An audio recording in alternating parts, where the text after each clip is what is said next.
So let's go ahead and get ready for the game. All right. Guys, keep in mind this is the WCS version of Tal'Darim. So WCS has their own set map pool, including other really cool maps like Daybreak, Antigua, really standard maps. Yeah. But they also have Tal'Darim Alter. And looks like we're getting ready to go into this first game, best of 3 between Ostojiy versus Scarlett.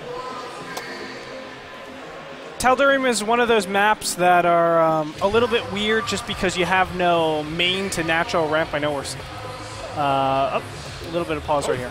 Okay. So one of the players did indeed pause. They just want to get everything set out. But again, ZvZ on Tal'Darim Alter is just extremely volatile. It's really hard because that lack of ramp makes it really hard for queens to block it if you want to do anything safe. That's why oftentimes you see something pretty aggressive, especially with Ling Bane. But again, that queen chain offers a different perspective because you can use your range of the queen to pick things off. And then from there, it's kind of really coin flippy. A lot of people kind of argue, yeah, like it's tough for ZerG to scout. The map is really huge, so even if you get an Overlord in, it's not going to see anything.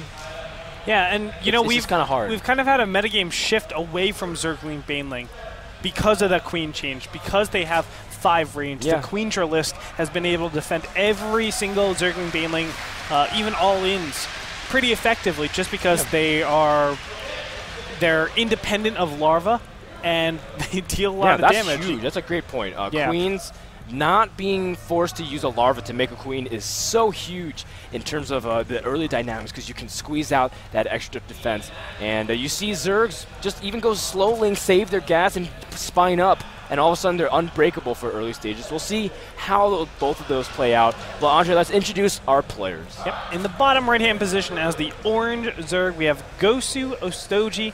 This is Ostojiy from Team It's Gosu, my team. And he's starting up with a 15 pool and then getting a delayed gas.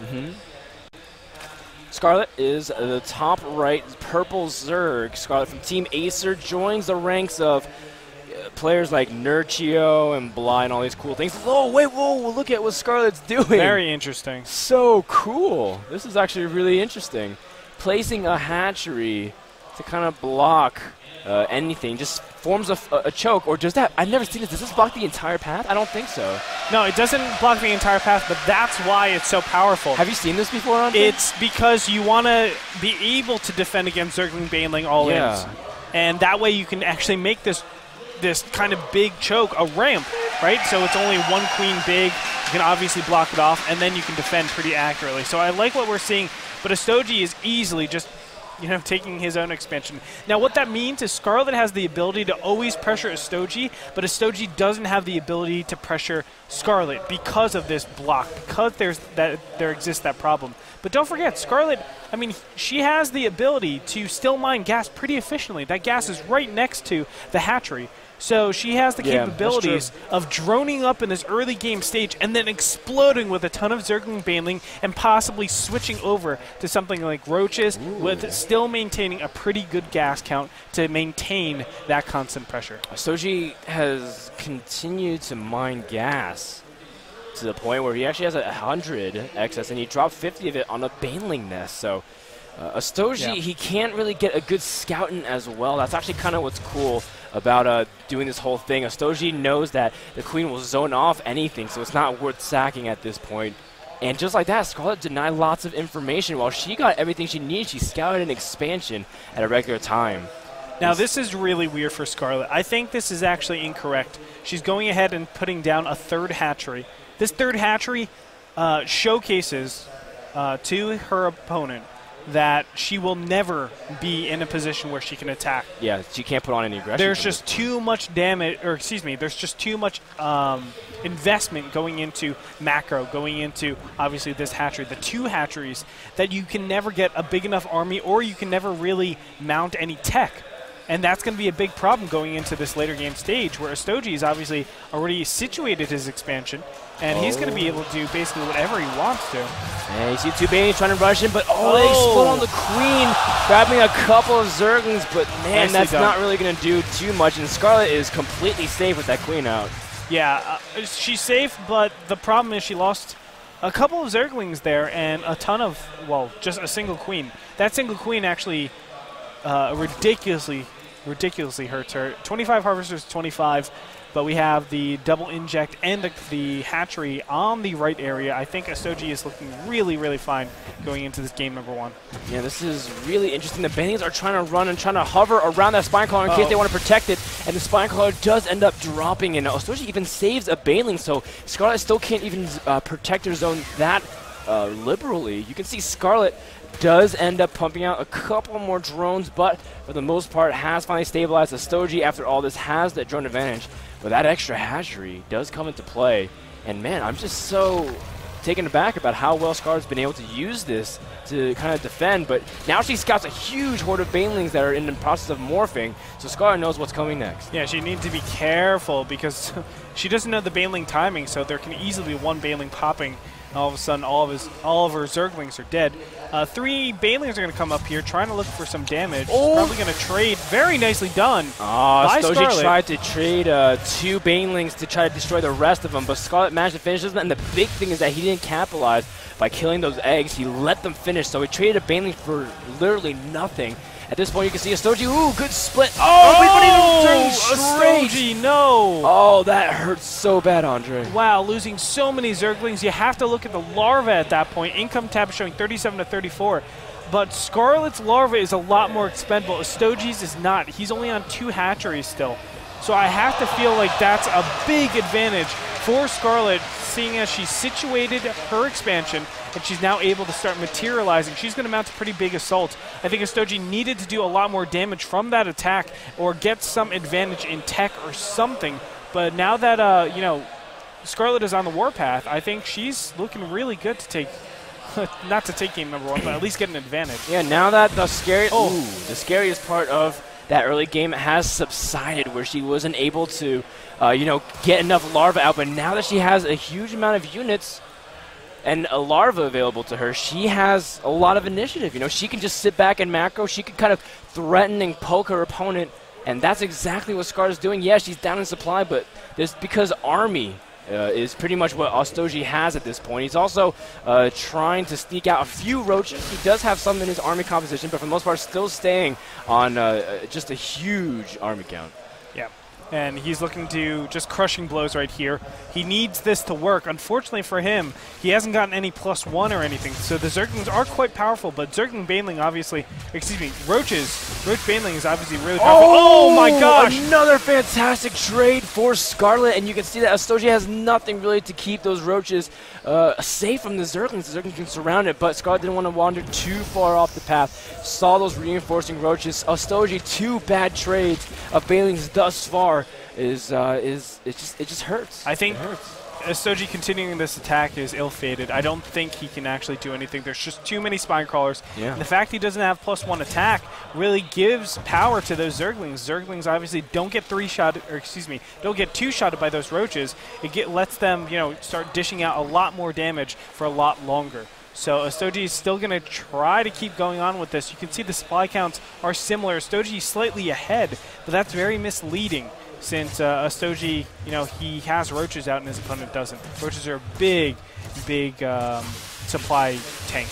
Oh, there's a lot of banelings also for Scarlett. She just has to disable the Zerglings, and then the spines just really prevent roaches from ever pushing in. You need that kind of surround DPS. Scarlett trying to send a lot of units, a lot of banelings explode, but in the end, only Zerglings survive from Scarlett, and she is trying to pick off the rest of these remaining weak roaches, and Scarlett holds Ostojiy's supply that was artificially inflated because of those army units.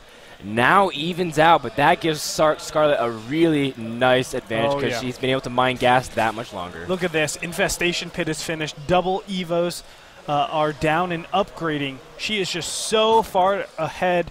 Actually, there is double Evos for Ostojiy, excuse me, but as we can see, +1 attack is already finished. +1 Carapace is on the way. It's almost finished as well. So Ostojiy is behind. It is slight, but he is behind. As we can see, he has evened things out with that macro hatchery. The big thing, though, Andre, is that, yeah, he has double Evo, and, yeah, he's double upgrading. He's got units on the way.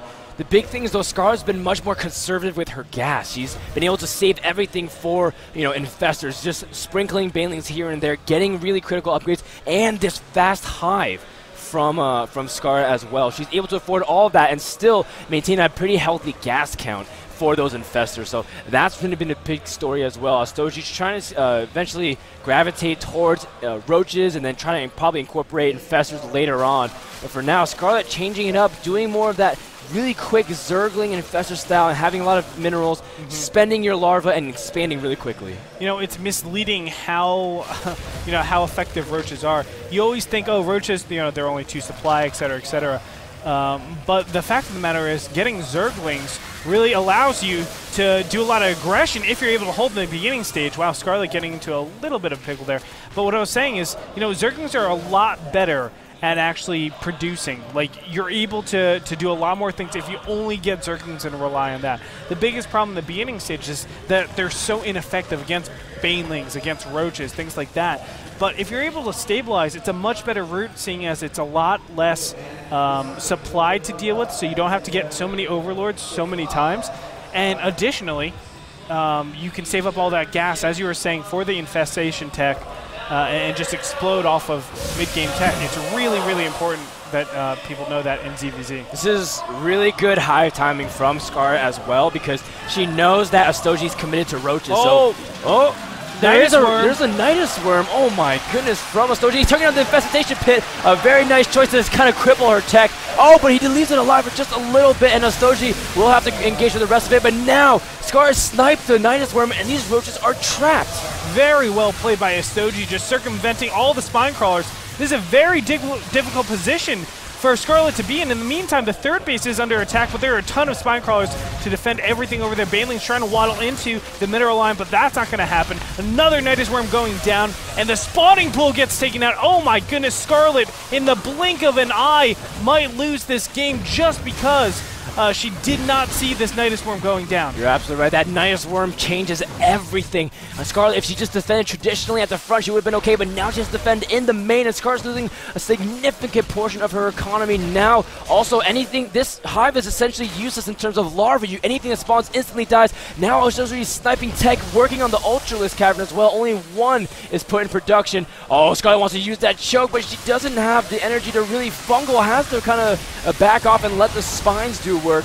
Ostojiy does have +1/+1, but Scarlett's about to finish her +2 carry pace, but it won't even matter. Scarlett's supply is so poor right now. GG. Ostojiy makes the miracle comeback right there.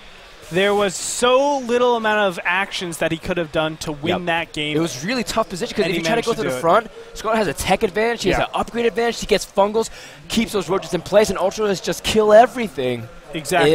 It was going to be a one-sided fight. It shows you the power of positioning in space and how to control that. Ostojiy really showing his power there. That was really cool. I would say that, I mean, that's a misstep from Scarlett. Clearly, Scarlett should have seen that.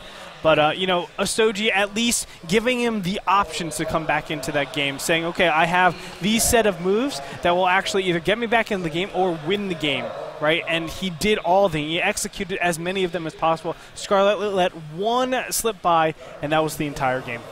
So game number 1 goes to Ostojiy. Man, I was like, so we were talking up Scarlett that much because her position was good, but a great tactical swing around. That was very similar to how Violet loves to play ZvZ, just very like on the moment, opening, take it, swing things, even if you feel like he's down, even if Ostojiy's behind in drones, behind in expansion time, behind in tech upgrades, finds a way to really make it work. Yep.